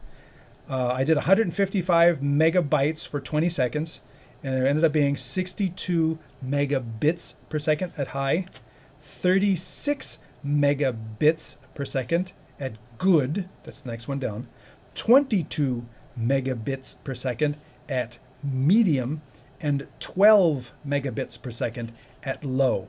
I did not do a streaming test, so I do not know what the streaming data rates are, and I'm pretty sure that low in streaming is not going to be all the way up at 12 megabits. So I leave it to someone else to tell everyone what the streaming data rates are, because as you can see in the multi-view, streaming, it would be nice if it gave low, medium, high. It doesn't tell us what the data rate is. And the same with the top, the recording is what I tested.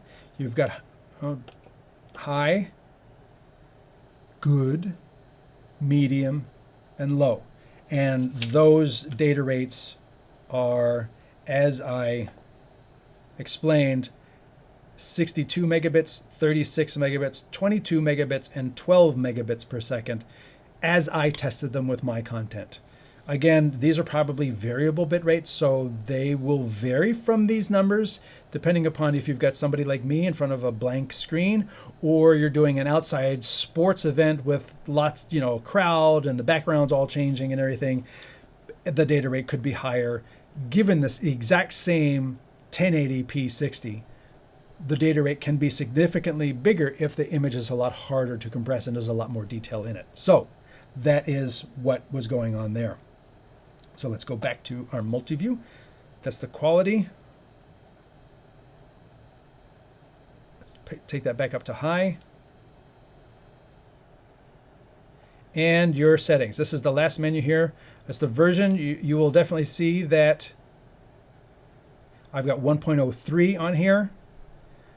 There's disk select, as we saw in the software, my network IP addresses, button brightness, we talked about the buttons before, and the profile, so that I can save something and bring it over to another switcher and load it in and take all my settings with me is really cool.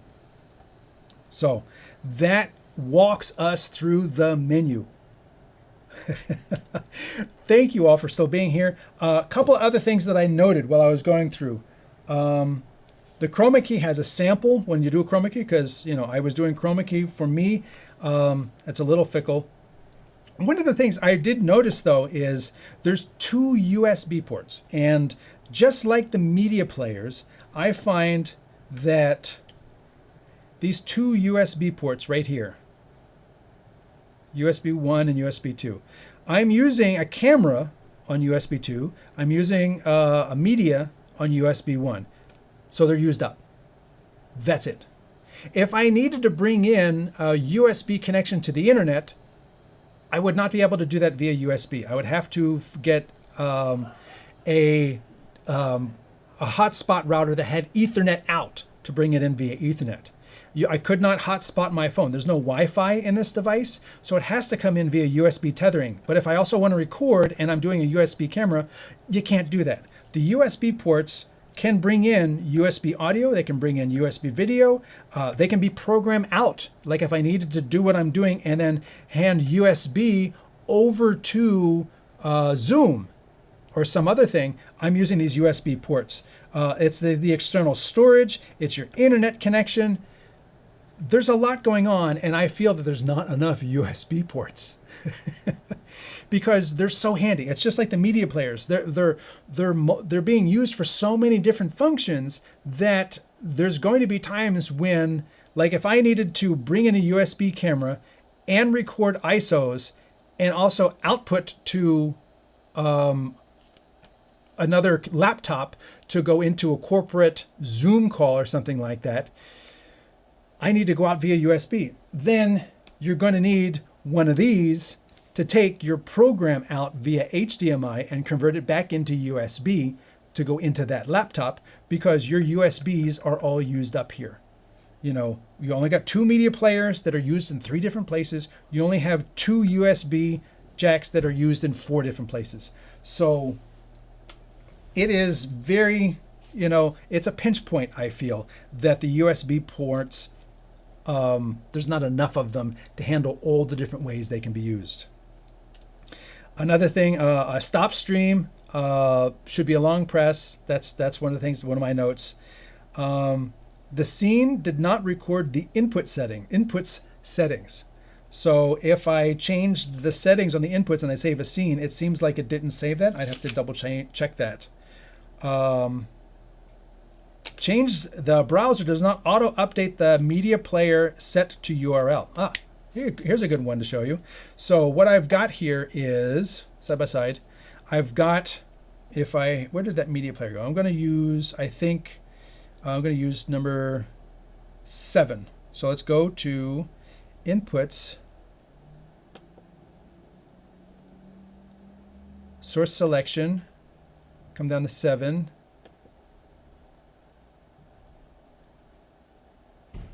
Oh, not that one. They're not totally flexible in what you can select. So these last ones cannot select a web source. Cancel that.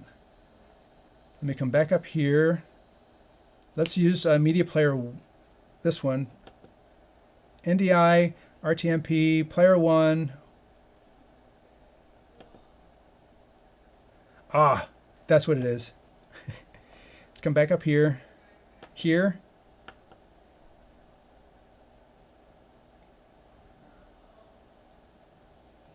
Player 2. All right, player 2 is playing. Now I have to go to player 2. Media player.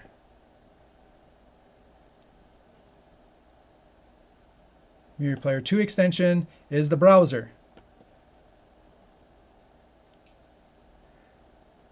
So browser 0. And then you have to come out. See this? See how cumbersome this is? So go into the browser, link. There's a stream for us. I don't know where I saw this before.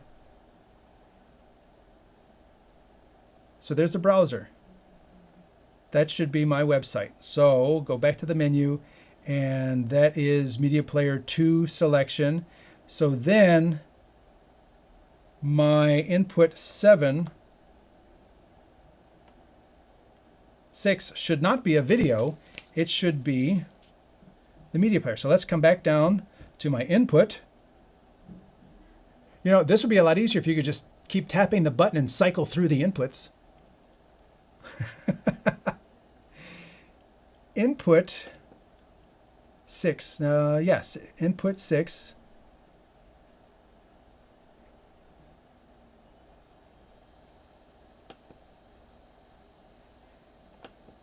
Player 2.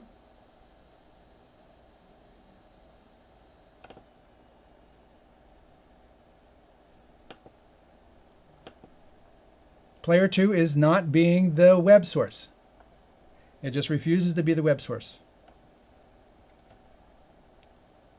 Oh, but if I use the Media Player 2 button directly, there's my web source. So now my web source is in program. So let me go back to my media player. Go to Media Player 2 selection. So if you wanted to go between different sources, back out of here. No, it's not in that location. You got to come down to the browser. And then you come down here, that's the website. So they come down here to the URL and stream for us. That's the website there. So let's go to this one. So I changed it, but it doesn't update the media player. There it goes. It's like a little bit of lag time. So if you're planning on showing a bunch of different websites, let's go to the next one. Select it, go to the next one. 1, 2, 3, 5, 6. It really is like a web browser. It's taking time to build the entire website, and it's using the light mode, not the dark mode, so you can't even select dark mode. Let's go to the next one. Oh, that's text, Twitch, YouTube.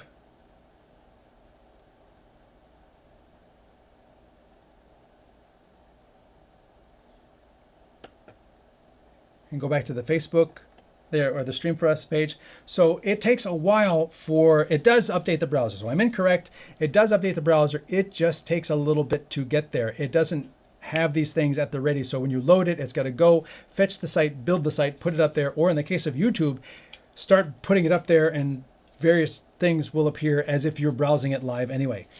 The other thing you can't do is you can't, now that it's there, you can't actually do anything with it.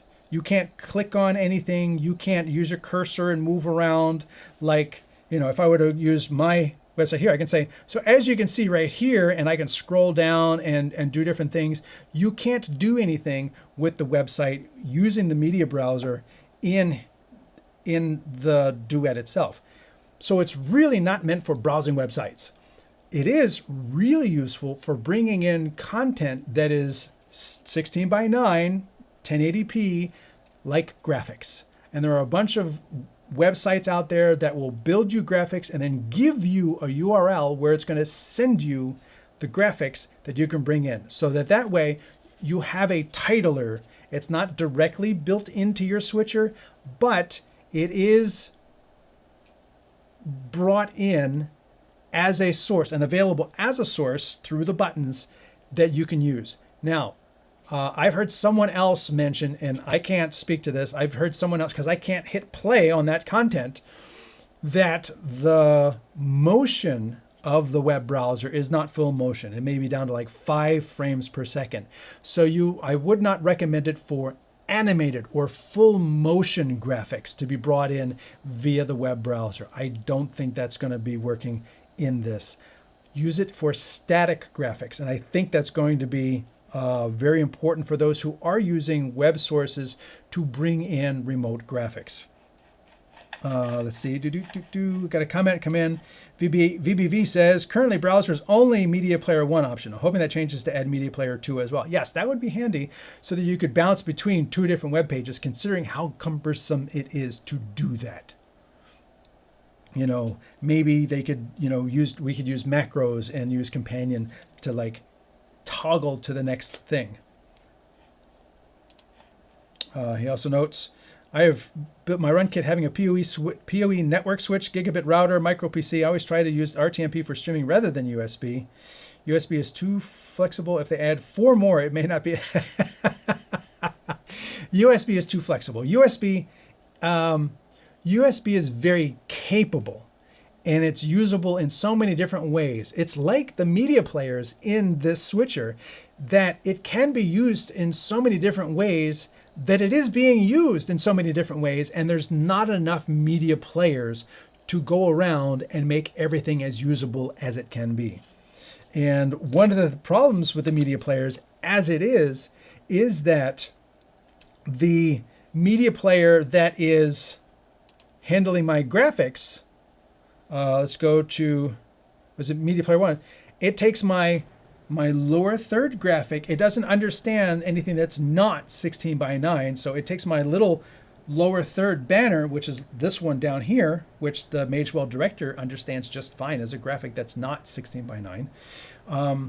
But the Osee Duet takes it and says, oh, this is a little short. I'll stretch it out to fit 1080 pixels tall. So you see, this has been stretched out to fit the entire vertical frame, which is not what I want. So if I were to use Media Player 1 as my, let's see what I do. I go here, cut back to me, and then is it on downstream key 1? Yeah, I get that, which is not what I want. I want it down there, which is where, you know, we need a couple controls in terms of the media player. So if we bring in, or the keyers, so if we bring in media that is not standard size, somebody brings just a little circle graphic for their company, can we put our little logo in the corner? No, because this thing is going to take it and stretch it out to fit 16 by 9. It needs to understand to respect the native size of a graphic and let us position it within the frame. That doesn't exist right now. Maybe in a future update. Long stream. Let's see. Logo still limitations. Media players. And I got one more note. Yes, and my other note, and I'll show you this just because 4x3. The record quality is under output, not record, and the stream quality is under output, not under stream. And I felt that was not the right place for it. And I made that note, and I mentioned it last week. And lo and behold, with the update, as I mentioned, they have moved the recording and streaming quality sessions from the output page to the recording and streaming pages. So they do listen. You know, that is one of the things I want to make a point here of saying. I have an issue. I didn't even have a chance to bring this issue up yet. I just made, these are my notes from setting up for last week's show. I hadn't even had a chance to bring it up, and Osee has already made that update. So there are other people bringing these, you know, issues to their attention, beta testers. I'm not one of them. And they are providing feedback, and Osee is listening. So if you see something that you want in the GoStream, like labels on top, like a long press to stop recording and streaming, like a double tap on the bottom row to toggle between inputs, we need to voice what we want to see, what we feel would make these things even more useful and more functional, so that they know what direction to put those engineering resources in. It's one thing to have engineering resources like try and figure out what would be useful, what could the user want, and stuff like that. It's another thing entirely for the users to say, please make the preview bus double click to toggle the input between available inputs, please. And that is going to be my look at the GoStream Duet-8 ISO. This switcher is amazingly capable. it is amazingly affordable. And it includes 4 channels of NDI. So it's included, it's already authorized, it's already set up. If you have NDI cameras, anything from an NDI app on your phone to a Mevo Start to an OBSBot Tail Air to a Bird Dog to a PTZ Optics to anything that's going to give you an NDI source, even a screen share for a laptop. You don't have to bring it in via USB, although that is another use for the USB ports. You could do an NDI screen share, screen capture, and bring that in over the network. Another use for NDI. I think NDI is another one of those things that is so useful in so many different ways, and it's the only thing we get 4 buttons of. Everything else, you only get 2 media players, you only get 2 USB ports, but we get 4 of these NDI inputs. So I think, you know, being an NDI capable little switcher, I love NDI. I've been all in on NDI since I wrote this all in on NDI article in Streaming Media back in 2020, before COVID. And that is a table full of NDI gear, including my TriCaster, vMix, a Bird Dog camera switcher, a Panasonic camcorder, the first camcorder that actually had NDI built in, and you just plug an Ethernet jack into it. Bird Dog studio controllers that would actually tell you what camera it is and everything. All those, and you know, Bird Dog even offered comms over NDI to their devices, which is just another great way to use that network protocol to make things easier. And having 4 of those built into the switcher, I think really does make this super functional in terms of, yes, I don't have, at the time of this firmware, 1.0.4, I have 4 physical inputs and I have 4 other inputs. But those can be 4 NDI cameras. Those could be 2 USB cameras. Those could be 2 video players. There's just so much capability in this deck. And, you know, unlike Blackmagic, which, you know, I'm not knocking their switchers. I'm using one, and I've used one on my table for years. It's a great switcher, and it's capable for what I needed to do, and it's doing ISO records right now. Great thing. This is giving you network functionality in here. It's giving you the ability to turn off ISO channels. It's giving you 3 streaming destinations with a really cumbersome way of setting it up.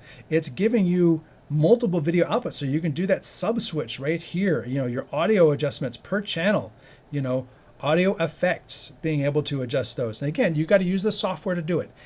Just like the Blackmagic switcher, you have to use the software to go in there and adjust the EQ and the limiter and all that stuff. It happens in the switcher, but you got to use the software to access those more powerful capabilities in here. And there's stuff that the Blackmagic switcher does that this doesn't do. So if you've got Blackmagic cameras and you want to paint your cameras, you're going to need a Blackmagic switcher. You know, there's definite advantages one way or the other. Which one's the best switcher? As with all things, which one's the best one depends on what you need to do with it. This one gives you certain things. If you need NDI, okay, then you're going to need the Osee Duet-8 ISO. If you have Blackmagic cameras and you need to color control the cameras from the studio, you're going to need a Blackmagic switcher. You know, that's just an example of how the need defines the right tool. So this has been my look at the Duet-8 from Osee. I think it's a great switcher. I think it offers a lot of functionality for the price. Based on their Duet 4-5 input switcher, which has been very solid, very well respected. This switcher is sure to please a lot of people. I'm going to make one more note, technical note on here. It has a fan. And let me go to my overhead. The Duet-8 has a fan, and I'm going to, actually, let me take out the USB so I don't damage anything. The Duet has a fan on the bottom. As opposed to blowing in the side or anything, they put a nice fan in the bottom here. Look at that. That is very cool. I would love to be able to have fan control and just ramp that baby up and have it go full blast all the time to make sure everything is nice and cool. But I understand, you know, they've got temperature sensors and everything. I will note, sitting on my desk here in an air-conditioned building, the fan speed did ramp up to where I heard it, which I thought kind of odd, because they actually did create a little divot of space where the fan exists, although the fan is kind of down at the tighter end of this. So obviously you can see I made a modification already. I added 4 rubber feet to give this another, I don't know, 2 millimeters of elevation, although it's probably sinking into this a little bit. Another 2 millimeters of elevation, and then all of a sudden, I never heard the fan noise anymore, because more air was able to get to the fan more easily than just these little pads by themselves. So kudos for a nice fan prioritizing keeping this baby cool. Kudos to that. It needs a little bit more elevation so that there's more, the air can more easily get in here. I added it with 4 little rubber feet that I put on the bottom, and then all of a sudden the fan noise that I was hearing while I was, you know, testing all these inputs and multi-views and NDI sources and things like that, I'm making it work. I did a test. I did a stress test. I had it recording all 8 ISOs. I had it doing the stream. I had it doing, you know, the multi-view and all that stuff. And I let it run for like 2 hours. And yeah, I heard the fan. I added the feet and the fan noise went away. It just needs a little bit more elevation. So thank you all for being here for these shows. I do appreciate you being here every week. Again, please like and subscribe to the YouTube channel, and that does me a really good solid. And I will look forward to seeing you next week. My name is Anthony Brokus. I'm the Chief Gearhead here at StreamTek. Until next week, thanks for watching.